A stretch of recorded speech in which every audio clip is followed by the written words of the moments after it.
On March 11th, 2003, my parents would introduce their last child into this world, Sadie Ann Equivally. So many times have I asked my parents, why did you name me the way I was? And they've always had one simple answer. You see, they knew I was going to be the last child, and they had a strong gut feeling I was going to be a girl. Even though they never found out the gender throughout the entire pregnancy, they still had in their mind that their last child was going to be their little princess. And that's where my name comes along. The name Sadie is a common name, and when I think about it, I think that's usually a dog's name. But they actually were spot right on the money. The name Sadie is a Hebrew meaning of princess.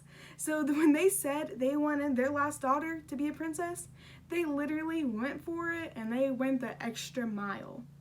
You see, growing up, I always hated my name. Not because it was just a generic name, but because of the spelling. S-A-D-E-Y. I have never met another Sadie with that spelling. So me as a little girl going into the gift shops and the gas stations and where you see those keychains with people's names engraved on them, I could never find mine, so I never got one of those. Even though that's such a silly thing to hate your name over, that's just something I found and stuck with it. But now, as I grew up, I realized that's something that makes me unique, something that stands out about me. Going on to my middle name, Ann. That's a really common middle name in America. Every girl, almost always you'll find a girl with a middle name Ann. But in my case, it's a little unique to my family. You see, the tradition is every single girl in my family, their middle name is Ann.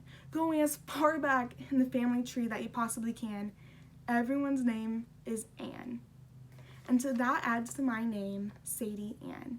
And that's also where my nickname comes along, Sadie Ann. Even though it's not really a nickname, it's just something that goes together and what everyone says. Sadie Ann, go do this. Sadie Ann, go do that. And that's what I stuck with. And that's why I was named that way and what makes my name unique.